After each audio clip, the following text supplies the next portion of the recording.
Good morning, happy birthday to you. Welcome to the first day of the rest of your life. The sun is shining, the skies are blue. It's great to see you. There was almost a rhyme that going there. I think there's a song part there. You see, every day is your birthday if you choose to celebrate it every single day and celebrate the fact that you're alive, you're watching me now, you're loving your life. Well, maybe you're not loving your life, but let me help you to love your life. Love your life again. That's right, we're doing the 7-day challenge this week. We're going to do another one in 2 weeks' time. So be prepared for that. I'm not sure the exact dates yet, but they start on a Sunday night and they go for a week. And they basically teach you how to learn to live a life you love. They basically hack your life, hack your current life, your current habits, to see the good in the world around you. And start to recognize it on a daily basis. Rewire your brain, hack your brain if you like, for positivity instead of negativity. Why wouldn't you want to do that? Why wouldn't you want to live a life you love, and hack your life to find freedom and joy instead of being not happy? If you're not happy with your life, let me help you learn how to be happy with your life. Anyway, welcome to the first day of the rest of your life. Happy birthday. Every day is your birthday. Today we have 5 people whose real birthdays it is today, and most of them, all but one, I know very well, which is kind of cool. So we're going to wish happy birthday by blowing out our candles, like we often do, to Melanie, Nicole, Erica, Richard and David. So what we do is we clear out our lungs, and then we breathe in for 5 through our nose, hold for 5, and then blow out the candles and make a wish while we do it, and have some positivity for the future, and try and remember all the best birthdays we've had in our past as well. And if you ever struggle with anxiety and depression, anxiety and panic attacks, this is really good for that. It's like blowing into the paper bag. But we use it to celebrate our birthdays, because every day is your birthday, right? Yes, absolutely. Right, so clear out your lungs. Breathe in through 5 through the nose. Hold for 5. And then blow out the candles and make a wish. Yay! And tell me what your wish is in the comments below. That'd be great. Things that you want to achieve in your life today. Well, whatever you wish for. It's kind of cool. Unless, of course, you're one of the people who believes that telling the wish out loud makes it not come true. It's a bit of a superstition thing. I'm not sure that's true in the slightest. But there you go. That's just my beliefs. You have your own beliefs, of course. So happy birthday to Melanie, one of my success stories. I remember talking to Melanie when I was over in Spain doing my walking retreat. If you're interested in the walking retreat, theoretically starting on the 22nd of May in northwest Spain for 7 days. But yeah, we had an announcement from Boris yesterday, and they're opening up properly on the 17th of May, but I'm not sure if necessarily Spain will be open up in that sort of time, and what that means for international travel and stuff like that. So we'll see how we get on. But if it doesn't happen in May, we'll push it out till late August, beginning of September. My birthday, yay, 3rd of September, for anyone who wants to know. So anyway, and I was speaking to Melanie while I was in Spain, planning that walk a few years ago, and helped her out, and it was very good. And now she has a beautiful daughter, Molly, who is so funny and so hilarious. I love seeing her on Instagram on a regular basis. Nicole makes beautiful jewellery in the Forest of Dean. I'm not sure if you're still in the Forest of Dean, Nicole, but I hope you're well and enjoying life and still making beautiful jewellery. So if anybody wants that. Erica Noyes, I'm not sure where I know you from, Erica, but hello, happy birthday to you. Richard Marchant, who I did the Edinburgh to London bike ride. I was the support driver on that walk when poor Richard had a pretty nasty accident when we were just going kind of sort of Newcastle area, I think it was. And we had to abort, but we'll hopefully be doing that charity bike ride again at some point in the future. Richard, I hope you're well and life is treating you well. And David Stevenson, one of my early success stories from 2015. David had a bit of a stutter, and we helped to reduce that significantly, I think was the best way of putting that. Richard's been a good friend ever since. And I hope you're happy, David. I can't wait to have another coffee with you in Cheltenham or possibly Cirencester at some point in the future. So thanks to you guys. Sorry I laboured those people a little bit too long, but I know them all very, very well personally. So it's nice to say happy birthday to all 4 of you in such a good way. And hopefully all 4 of you will be at my birthday in 4 or 5, potentially Erica, if we get to know each other a bit better. Tell us how I know you, Erica. What do you do? And how did I meet you in the first place? Yes, all 5 of you will be at my birthday in September in Cheltenham, and you can all meet up and go, yay, we are birthday buddies for whatever the date is today, the 23rd of February. Anyway, Cool. Right, moving on to hacking your life to find freedom and joy, because that's what we started off talking about, wasn't it? I'm glad I mentioned that at the beginning of the talk as well, because that's helpful. I often forget to talk about the subject that I'm actually talking about at the beginning, because I'm so excited to celebrate happy birthdays with everybody and blow out your candles and all that kind of stuff. But this comes mostly from the top 10 tips from David Asprey in the description, linked in the description below. Which is very cool. Lots of biohacking stuff in there and how our bodies work. And I'm not necessarily agreeing with everything he says. I'm not sure if he's necessarily true from a biology perspective. And he talks about mitochondria and hypoglycemia and foods that harm your body and all this kind of stuff. So there's some stuff in there I haven't done any research on, so don't trust me on this, because I don't like people who sort of say these things and then it's like, well, the science behind it doesn't actually stack up that well. That's one of the reasons I didn't particularly like UPW with Tony Robbins. There was a lot of sort of pseudoscience stuff going on in there, which I wasn't particularly happy about, because I like to see the science, the actual details behind it, and how it actually affects your body, which is why I always talk about the neurons in your brain and how your brain actually stores memories and how you can rewire the memories and so forth, because that's actually what's biologically going on inside your brain, rather than too much woo-woo stuff. That's why I talk about law of attraction being an actual thing, and how the science works behind that.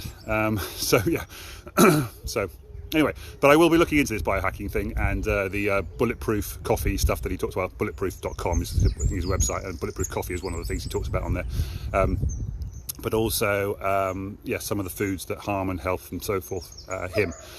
But essentially, though, the sort of thread behind everything that he was saying in that video, well worth watching, by the way, was that your body is a temple, essentially.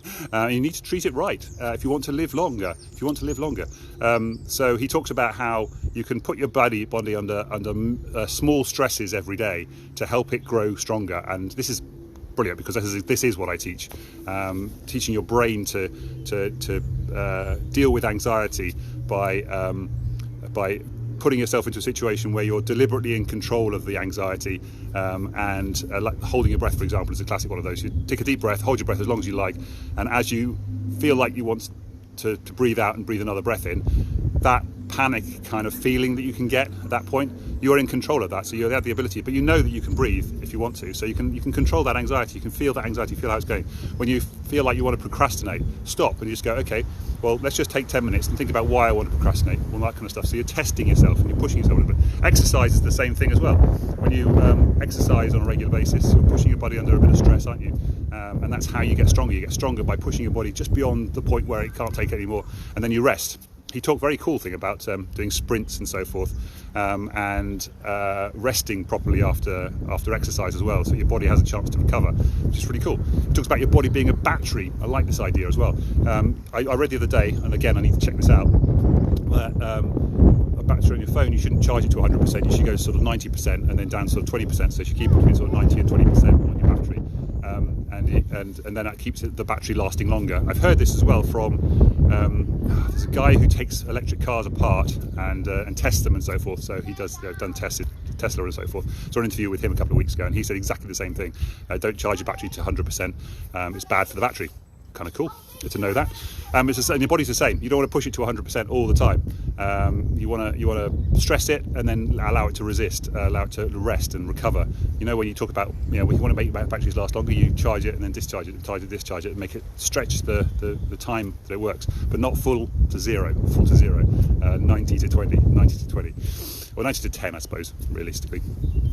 And that's what we want to do with our body as well. He talked about cold showers. I've heard people talking about cold showers and how you can use it as a way of overcoming kind of your mental blocks. I actually wash my face with cold water in the morning. That's my version of the cold shower. But I do other things as well that push me out of my comfort zone on a regular basis. But he actually talks about how putting your body under that kind of almost shock for a second. But he talks about having a hot shower and then just at the end just whacking it onto cold and just having that moment when your body just goes like this, and because that puts your body into a little bit of brief shock, and then it allows you to test your body and move things forward, which is kind of cool. I love that idea as well. Fasting is another one. Fasting allows your body to get rid of all the toxins in your body. These are all kind of cool things to and like. So this is. I'm guessing I've heard all these things independently that come from the original biohacking concept, which is what David Asprey started many years ago. yeah, he's the one that came up with the term .biohack, but he didn't trademark it, so he doesn't have any ownership over biohacking. But I'm guessing that's what's happening, is you're seeing all these little mini biohacks, and now they kind of come together, which is really cool, because all of this stuff is stuff that I teach in my 7-day training course and my 12-week program, to help people live a life they love and find freedom from depression and anxiety, because that's my mission in life, which is the Evan Carmicheal Ent-spresso today, which is all about finding a mission you love, a mission so big you could never fulfill it, that'll keep you driving you forward every day, and that's mine. Freeing the world from depression and anxiety and helping people to live a life they love. So it's kind of a two-stage process. First of all, getting you free from the depression and anxiety, so that then you can go on to take actions and make choices that allow you to live a life you love. That's my mission in life. If you want to help me do that, please do help me help people to do that, because I don't think anybody needs to suffer suffer from depression and anxiety ever. You can feel it, you can feel the pain of it, you can recognize it, but immediately you can then deal with it straight away. That's fantastic. I think that was David coming on there. Happy birthday, David. Yes, and he also likened it to the car as well, to your car, and how you can extend your life as well. So, because he was saying about how aging is actually like death by 1,000 cuts. I think it more like 1,000,000 cuts, really, and how we need to be like Wolverine, kind of like this way. It's kind of, you heal yourself very easily. And of course, if you do a little tiny cut, it was David. Hello, happy birthday, David. Hope you're having a lovely day today.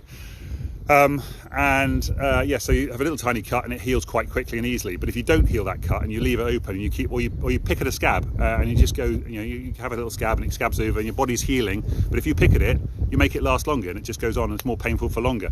And it's just silly. So you need to learn how to stretch your body, but then recover very well as well. And he likened it to a car. When a car breaks down, it's mostly because you haven't taken care of it. You haven't aligned the tyres, you haven't replaced the tyres, you haven't replaced the oil, the water, you haven't charged the battery well, or you left it. I mean, this is a classic example, isn't it? Leaving your car on the driveway for months on end. It's not particularly good for your car at all. It needs to run. Just like humans, sitting down on the couch all day, every day. It's not good for you. You need to get out, you need to get into nature, you need to get your body moving, you need to get the blood flowing, you need to eat the right foods, you need to push your body a little bit harder to make it work. They talk about weights. I saw a program the other day about lifting weights. You should lift weights that are almost too strong for you to lift, because it puts your body under stress, it puts your muscles and your body and your bones under stress a little bit, which then makes them stronger in the longer run, which is kind of cool. Yes, putting your body under mini stresses every day, so that it lasts longer, because that's what happens with the car, isn't it? If you don't put antifreeze in the car and it goes cold, you've got a problem on your hands. That's what happened to my car. My car actually broke down in the end because I forgot to put antifreeze in the car. So yeah, because I had a problem with my radiator. Different problem, not the radiator, the head gasket was broken, and then I used this really clever stuff that you pour into it that fills the holes, and it did a beautiful job, absolutely beautiful job. But of course, for months I'd be filling my car with water because it was leaking and leaking and leaking and leaking. So I wasn't bothering to put the antifreeze in, and then after I finally fixed the engine with this magic fluid, I then drove up to Birmingham, and of course I had regular water in the system, didn't have any antifreeze in it, and we had a cold snap overnight. I woke up the next morning and boom, that was the end of my car. Blew up the engine, blew up the stuff, because you can't use that magic fluid more than once. So yeah, that was the end of my car basically, and that was in 2016. I've never had a car since. So yeah, that was it. Hello Hayley, happy birthday to you. Good morning, how are you doing? Waving at you again. Hope life is treating you well. So yeah, so we're talking about hacking our lives, mini stresses to our bodies to make us live longer, last longer, enjoy life a little bit more, and hacking your life to find freedom and joy, of course. That's what I was talking about, wasn't it? So yeah, that's basically it. That's the whole story, all done and dusted. Don't allow yourself to get old negatively. Grow old positively. I just made that up. That sounds kind of cool, doesn't it, really? I was going to say aging gracefully. Yeah. Don't get old gracefully. Get old disgracefully. I like that. That's kind of cool. Yeah, just hack your life all the way through and live longer. The book of the day, by the way, is interesting, but it's a little bit too many references to God in there, if you ask me. But learning to forgive things you can't forget, which is kind of cool. And he has this idea of collecting all the dots from your past, and then connecting all the dots from your past, and then correcting all the dots from your past. Kind of like that. Hello, Sarah. How you doing? Sarah, sorry. Yes. So yeah, I kind of like that concept of collecting, connecting, and then correcting. Again, that's looking back in your past, not getting stuck to your past, but allowing it to heal your present so that you can improve your future. That's what I'm all here to do. So love you all. Mwah. Send love back out into the world. Tell people you love them. Love you, David, Haley and Sarah. Take care. Hope you're having a lovely day. And I will see you tomorrow with more fantastic news. Take care, guys. Bye for now.